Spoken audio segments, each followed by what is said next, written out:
C'est enfin le grand jour, on se retrouve pour parler de la saison 2 de Dandadan. Je suis vraiment trop heureux, j'ai tellement attendu ça et en plus j'ai pu y assister comme certains d'entre vous en avant-première et ça fait très plaisir. D'ailleurs c'est fou parce que je vous jure l'année dernière, l'avant-première, il y avait 15 personnes, là la salle était pleine à craquer. C'est dingue de voir l'évolution. En tout cas nous, on se retrouve pour parler des 3 premiers épisodes de la saison 2 de Dandadan. Rassurez-vous, si vous n'avez pas lu le manga ou que vous n'étiez pas à l'avant-première, il y aura une partie sans spoil. Voilà, on va commencer avec ça et on passera ensuite à la partie avec spoiler pour parler un peu plus de l'histoire et de comment ça a été adapté en animé. En tout cas, je suis très content de vous retrouver pour parler de cette saison 2 qui adapte un de mes arcs favoris, celui de la maison hantée. D'ailleurs, j'en profite, merci beaucoup à vous pour l'accueil que vous avez fait à ma dernière vidéo, vraiment ça fait extrêmement plaisir et j'ai très hâte de vous préparer d'autres vidéos de ce style. D'ailleurs, pour ceux qui me suivent sur Twitch, on se retrouve là sur le setup live. Voilà, je pense que pour les reviews de chapitres,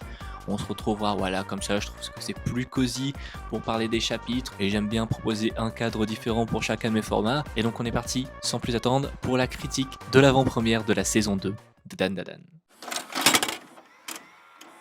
Fin de la saison 1, je vous rappelle que Gigi est venu chez Momo parce que il est arrivé, voilà, un malheur à ses parents, on sait pas encore à ce moment-là de quoi il s'agit, mais du coup il vient chez Momo tout simplement parce qu'il suspecte que sa maison est hantée et qu'ils ont fait venir plusieurs exorcistes mais que personne n'a réussi à régler le problème. Donc Gigi vient voir Seiko et c'est Momo et Okarun qui l'accompagneront dans son village natal pour affronter l'esprit qui le tourmente et qui a tourmenté ses parents. On passe donc maintenant à la critique sans spoil de ces 3 premiers épisodes et pour commencer, voilà, on va taper dans le dur, on va aller avec les points négatifs parce que bon, quand même, le tout reste majoritairement très positif, donc je préfère l'aborder plus tard, voilà. Mais quand même, il y a des petites choses, voilà, qui apparaissent et qui n'étaient pas dans la saison 1. Et déjà, je trouve que ça va trop vite. Et je suis pas le seul à faire la remarque, donc c'est bon, je suis rassuré, je suis pas fou parce que vraiment, ces 3 épisodes, ça va beaucoup trop vite, je trouve. Ça se voit qu'il y a pas mal de moments qui sont coupés. Alors, pas des scènes importantes, voilà, mais c'est plus des moments entre 2 grosses scènes importantes qui sont cutées pour que le récit va très vite, on enchaîne, et je trouve ça dommage parce que l'un des gros points forts pour moi de cet arc, c'était que les persos, on avait vraiment l'impression qu'ils étaient bloqués dans la maison hantée. Là, ça va tellement vite que en 3 épisodes, c'est plié, quoi. Donc, je suis un peu sceptique par rapport à ça. Voilà, j'espère qu'ils vont pas continuer sur cette lancée, qu'ils vont ralentir un peu sur la suite. Ça gâche pas non plus le visionnage, voilà, et la compréhension de l'histoire non plus, donc ça va, tu vois. Mais c'est dommage quand même. Ensuite, comme chaque arc de Dandadan, il a droit aussi à son gros flashback et je me suis refait toute la saison 1 de Dandadan, donc je m'attendais à un flashback de ce niveau-là. Tu vois, tu peux pas nous servir un flashback de dingue juste avant et ensuite nous proposer ça pour un des antagonistes majeurs du manga. Je m'attendais tellement des choses et ça se voit qu'ils ont voulu tenter des choses dans le flashback. Voilà, c'était un style animation adapté à l'époque du personnage. Pour ceux qui l'ont vu, vous comprendrez, voilà. Mais je trouve vraiment que c'est pas allé assez loin. Et surtout que l'animation était assez dans la continuité en fait du reste, donc le flashback se débarque pas vraiment, voilà, c'était pas mauvais non plus, mais il y avait quand même des choses pour nous surprendre à faire, voilà, c'est dommage. Du coup, je parlais du flashback, il y avait de bonnes idées, c'est pareil, tout au long des 3 épisodes, il y a pas mal de bonnes idées de mise en scène et d'animation, mais jamais exploité jusqu'au bout. T'as un certain déséquilibre, c'est-à-dire que t'as des moments où l'animation vraiment elle explose, elle est au sommet, et t'as des moments où là, c'est pas ouf. Voilà, il y a un moment par exemple, on voit dans le trailer où t'as Gigi, du coup, qui est en train de chuter quelque part, et vraiment, c'est un slide de PNJ de Gigi. C'est vraiment dommage, quoi, c'est un peu cette déséquilibre dans l'animation, ce qu'il n'y avait pas énormément dans la saison 1, c'est-à-dire que quand les épisodes étaient, on va dire, moins bien animés, et entre gros guillemets, parce que le niveau était quand même extrêmement bon, voilà, tu vois, là, c'était constant, tu vois, sur un épisode. Ensuite, l'épisode après, quand c'était beaucoup mieux, tu sentais sur tout le long d'épisode. Là, ça variait beaucoup et je trouve ça dommage, voilà. Après, peut-être que ça me plaît ça aussi parce qu'on enchaînait 3 épisodes. Peut-être que les inégalités, c'est plus entre les épisodes, voilà. Mais en tout cas, ça s'est ressenti. Ensuite, comme chaque arc, voilà, il a droit à son combat principal. Combat qui m'a foutu les frissons à certains moments. Voilà, on a des planches iconiques qui sont adaptées et moi, ça me régale. Je suis trop heureux, vraiment. Il y a une planche en particulier, voilà, je vous la remettrai en partie spoil, bien sûr. Les frissons de malade que j'ai eu parce que c'est une de mes planches préférées.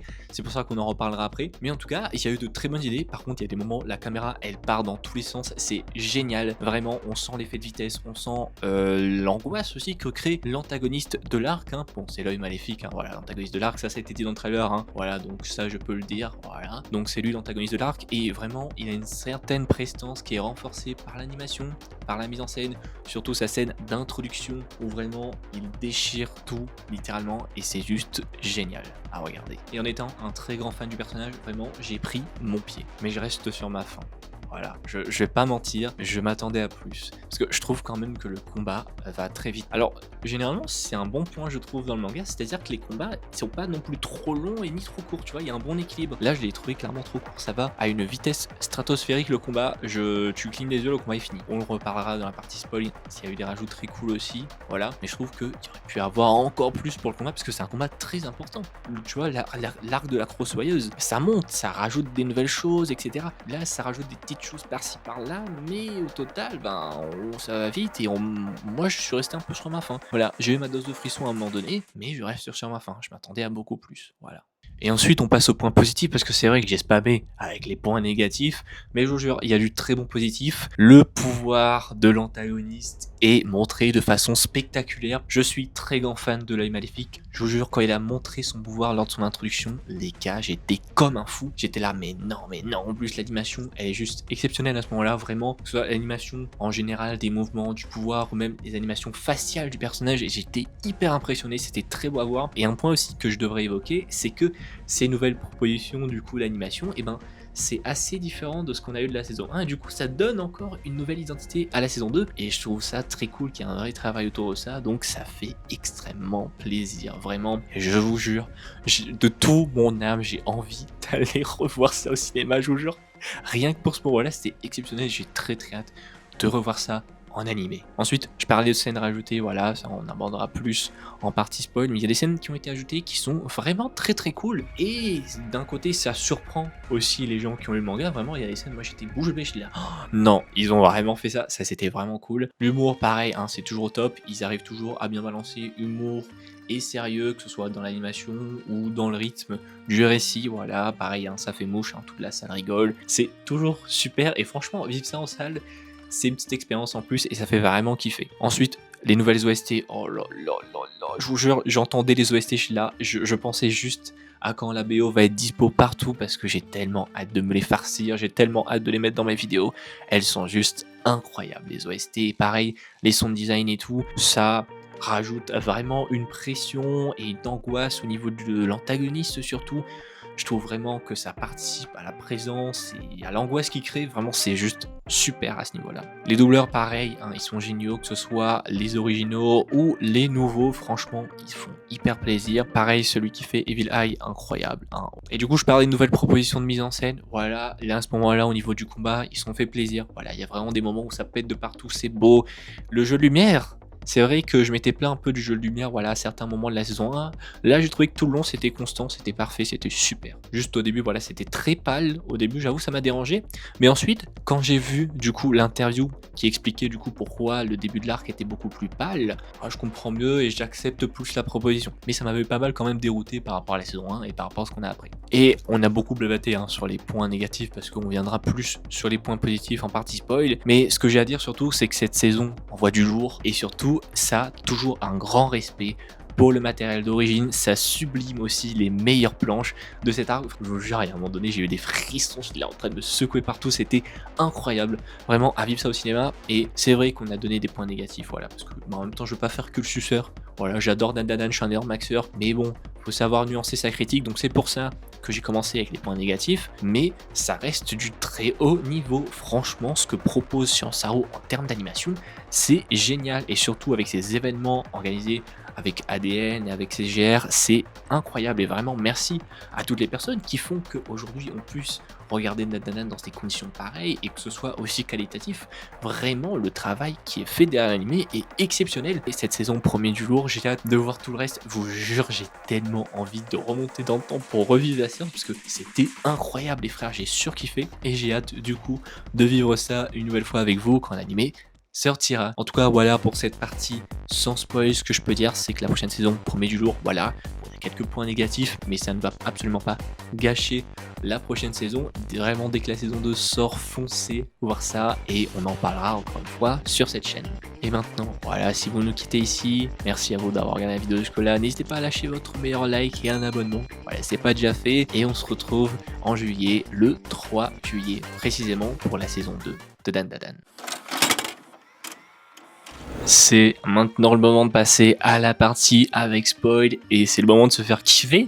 Surtout parce que franchement, c'était dingue. J'étais tellement heureux devant cette séance. Vraiment, je veux vraiment vos avis à vous dans les commentaires pour vraiment échanger avec vous parce que c'était tellement dingue. C'est le genre de séance, t'as envie d'en parler mais des heures et des heures après parce que c'était un sacré spectacle ces 3 épisodes vraiment. Et c'est pas juste du spectacle en plus parce que j'ai remarqué aussi dans le récit, et ça sera important pour la vidéo analyse sur l'arc de la maison hantée, certains thèmes qui ont été renforcés, comment ça a pu être renforcé avec l'animation. Par exemple, on voit qu'il y a un thème très important dans cet arc, c'est celui un peu déjà de la vengeance. Voilà, avec l'œil maléfique, et aussi un truc sur le devoir de mémoire, avec Manjiro, le goth qui est apparu, sa tête me tabasse. Mais du coup, ouais, je parlais du flashback de l'œil maléfique, et j'en attendais en fait énormément, parce que je vous dis, je suis refait la saison 1 vraiment juste avant ma séance, genre 1 heure avant, et je m'attendais au même niveau que celui de la Crosswise, donc j'étais un peu déçu de ce côté-là, mais non plus. N'empêche, c'est pas non plus mauvais, et surtout, franchement, le voice actor de Evil Eye enfant, incroyable, franchement, voilà, il m'a rendu triste, tu vois, j'étais triste. C'est vrai que bon, d'un côté j'avais des attentes au niveau de la mise en scène, c'est mais l'histoire fonctionne et ça fait grave plaisir. Mais du coup ouais, c'est parce qu'en fait il y a des moments où ça part dans une espèce d'animation type, vous savez un peu les peintures on va dire traditionnelles japonaises, mais c'est pas tout le temps le cas, je trouve ça trop bizarre. Genre en vrai s'il avait gardé ce style là tout le long, tu sais, ça aurait été une proposition, ça détache le flashback de ce qui se passe dans le présent. Et d'ailleurs j'ai trouvé le flashback il arrive mais genre un peu comme un cheveu sur la soupe, genre il arrivait tellement vite, genre d'un coup flashback et je là. Ah ouais, alors je trouve que ça a pas été assez préparé. Ben franchement, j'ai relu le manga là récemment et je trouve que ça passe mieux. Enfin après, des fois j'ai l'impression d'être fou. Voilà, au niveau du rythme, voilà, c'est à vous de me dire. Voilà, peut-être que c'est le fait aussi d'avoir enchaîné 3 épisodes qui donne l'impression que ça va vite. C'est pour ça que j'ai hâte aussi de revivre ça semaine après semaine pour vraiment voir la différence et surtout voir ça tout au long de l'art. Aussi, oh là là, ça me vient. Voilà, non, il faut se lâcher là. Le moment où t'as Okarun qui met des patates à Evil Eye là avec son boost là jusqu'à 20, c'était trop une dinguerie. Le voice actor il s'est donné à fond. En plus avec les sous-titres, genre tu sais il y a un effet comique un peu, mais en même temps c'est tellement impressionnant. Et pareil l'œil maléfique, le moment où il dégomme le verre au début, j'étais tellement fou, j'étais comme un ouf, j'étais là non c'est tellement beau, c'est tellement waouh, c'est ça pète de partout, il est ultra spectaculaire et il envoie surtout, il est menaçant, ça marche, je suis trop heureux. Et surtout sur tous les frames où il apparaît vraiment, le perso est juste magnifique. Je vous disais une de mes planches favorites qui a été adaptée, voilà c'est cette planche que je peux enfin vous afficher parce que le moment où c'est apparu, en plus ça apparaît tellement vite, vraiment c'est une fraction de seconde, faut vraiment être attentif. Voilà, à ce moment là j'ai eu des frissons et c'est pour ça voilà que je regarde cet animé, c'est pour ça que j'aime cet animé parce que même quand t'as vu le manga et tout, il sait te mettre des frissons. Et d'autres moments aussi qui m'ont mis des frissons, c'est par exemple le moment où Okarun il veut se suicider au début, bah t'as ce truc où en fait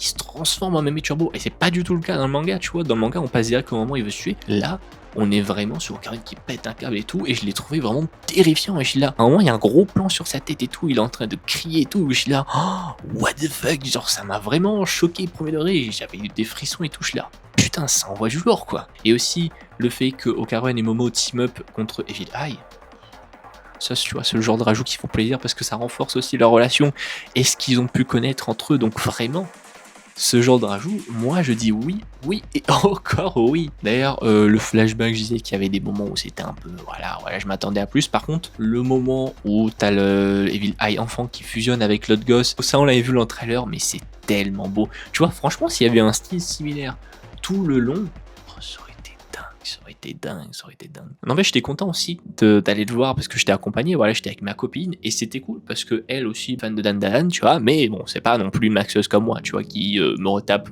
les chapitres comme ça, des arcs de temps en temps, voilà, il connaît tout par cœur. Et du coup elle a vraiment revécu la trahison de Evil Eye en l'ayant oublié un peu, et ben du coup sur elle ça marchait beaucoup plus et tu vois elle était tellement impactée par ce truc. Et c'est cool aussi du coup d'avoir des avis différents et c'est pour ça que je vous encourage toujours à venir en commentaire et qu'on discute etc, parce que du coup ça me permet de voir aussi, bah tu vois, des trucs que je passe à côté. Moi je fais plus attention aux détails parce que je connais vraiment l'histoire par cœur, mais elle, tu vois, ça l'a plus marqué de ce côté-là, niveau trahison, niveau vraiment de ce que l'histoire nous donne et raconte. Encore une fois, c'est génial, tu vois, il y a un vrai respect pour le matériel de base et ça fait extrêmement plaisir qu'en tant que fan, tu sois encore surpris face à une adaptation. Franchement, c'est incroyable ce qu'on vit. Vraiment, j'ai eu des frissons à pas mal de moments. Par exemple, le moment où tu sais, t'as Gigi qui attrape tout le monde et qui est en train de fuir le ver géant. Ils arrivent vraiment à jouer avec la taille gigantesque du ver, c'est dingue, je trouve, c'est vraiment une dinguerie. D'ailleurs, il y a des planches aussi qui nous avaient choqué, je sais pas si vous en rappelez cette planche là, où du coup t'as les pompiers qui nous avaient trop choqué dans le manga. Voilà, je voulais juste en parler parce que je me rappelle quand c'est sorti, ça a vraiment bluffé tout le monde. C'est une dinguerie, j'adore ce manga, j'adore ce manga. Et vraiment, en fait, le côté où du coup revoir cet arc, parce que moi, c'est vraiment cet arc qui m'a accroché à Dan Dan Dan. Et par exemple, bah, genre, vous voyez, genre cet arc-là, je l'ai lu, j'étais en première. Tu vois, je suis en première au lycée, les gars, je suis en fin de licence. Je suis en licence 3, là j'ai 20 piges, j'en avais peut-être sur 15 ou 16 quand j'ai lu Dan Dan Dan et que j'étais tombé fan. Du coup, tu vois, il y a un peu ce côté nostalgique où vraiment j'étais ému devant cette séance. Et c'est vrai que bon, il y a plein de petits détails qui me titillent parce que bah, je connais le truc par cœur et du coup, je suis plus amené à analyser ce genre de choses. Mais mec, franchement, ce qu'on vit, ce qu'on a vécu au cinéma, et franchement, j'ai tellement envie de vivre de ça avec plein de gens que je connais pas, de Twitter, de YouTube avec vous. Franchement, c'était exceptionnel. J'ai envie aussi de savoir votre ressenti, voilà, par rapport à ces 3 épisodes aussi, et surtout vivre ça une nouvelle fois, voilà, quand ça sortira, et juste tout cet arc, parce que cet arc nous réserve encore de belles surprises. Il y a plein de moments aussi qui sont dans le trailer qui ne sont pas encore apparus dans ces 3 épisodes, donc ça promet du lourd. En tout cas, l'histoire c'est carré et tout, c'est sublimé, c'est respecté, l'animé Dan Dan Dan envoie du lourd, et franchement merci Science Saru et merci à tous ceux qui ont été derrière la projection, franchement ça fait vraiment plaisir. En tout cas, voilà mon retour vis-à-vis de ces 3 premiers épisodes de Dan Dan Dan. Merci à vous, voilà, d'avoir regardé cette vidéo jusqu'au bout. J'espère qu'un peu ce nouveau setup, voilà, vous plaît. En vrai, franchement, en fait j'étais en train de me dire que je vais partir sur ça pour les reviews et tout, et à tout moment je pars aussi là-dessus pour les critiques, parce que je trouve que même niveau lumière et tout c'est tellement mieux. Donc vous me direz voilà ce que vous en pensez, et on se dit à la prochaine, je pense la semaine prochaine, voilà, pour une review de manga. Voilà, on reprendra aussi un peu parce que les chapitres c'est un peu n'importe quoi, mais j'ai hâte aussi de vous en parler. Et sur ce, prenez soin de vos couilles.